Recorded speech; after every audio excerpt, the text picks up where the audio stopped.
Assalamualaikum warahmatullahi wabarakatuh. Perkenalkan, nama saya Ernawati dari SMK Negeri 2 Padang, Sumatera Barat. Bukti transaksi adalah bukti autentik yang mencatat atau merekam transaksi yang terjadi di perusahaan jasa, dagang, maupun manufaktur. Setiap perusahaan atau usaha bisnis menggunakan bukti transaksi sebagai dasar penyusunan laporan keuangan. Perusahaan yang tidak menggunakan bukti transaksi akan diragukan bagaimana kapabilitas dan integritasnya dalam menjalankan bisnis. Agar bisnis berjalan lancar, kita harus menyusun pembukuan berdasarkan bukti transaksi yang digunakan.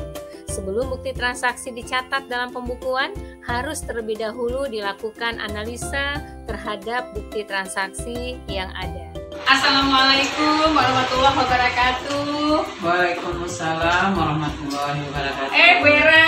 Iya, ada apa Bu Erna? Ya, nggak ada, saya lihat-lihat Bu Era. Beberapa hari saya nggak nampak Bu Era nih. Apa kabar hari ini? Alhamdulillah, baik Erna. Erna gimana? Alhamdulillah baik juga. Lagi sibuk apa Bu Era? Oh, ini mau membuat pembukuan transaksi Bu. Ya. Jadi apakah Bu Era ada kendala? Kalau dikatakan kendala sih enggak, cuman agak bingung aja. Apakah bukti transaksi itu yang dibuat itu udah benar atau belum, dan nanti bisa dikatakan sah dan valid.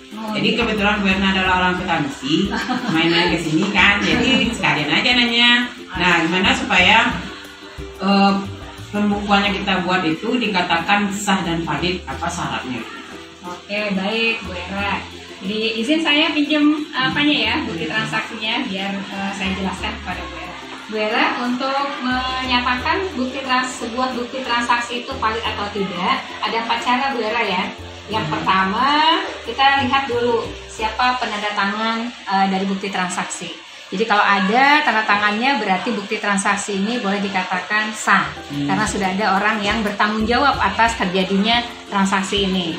Yang kedua Bu Era, itu bukti transaksi harus ada KOP, KOP perusahaan.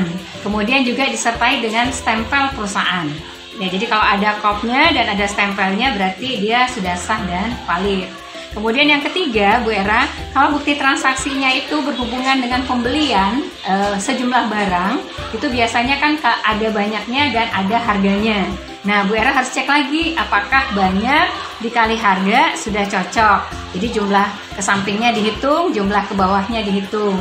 Biasanya kalau ada kwitansi itu biasanya dituliskan ya berapa harganya. Nah, yang keempat ya, itu harus ada tanggal terjadinya transaksi.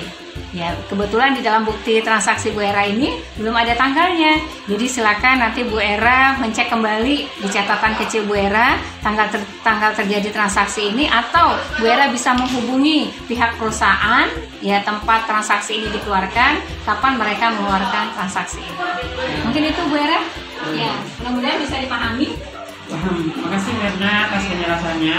Semoga untuk kedepannya pembukuan yang saya buat itu menjadi sah dan valid. Ya, amin. Ya. Kalau begitu saya permisi Bu Era, karena saya lihat Bu Era sudah tersenyum kembali ya. Karena beberapa hari ini saya nggak lihat Bu Era ya di ruang yang lain begitu, makanya saya lihat Bu Era ke sini. Ya, mudah-mudahan ke depannya lebih lancar lagi ya Bu Era ya dalam menentukan keuangan sekolah. Terima kasih ya. Assalamualaikum.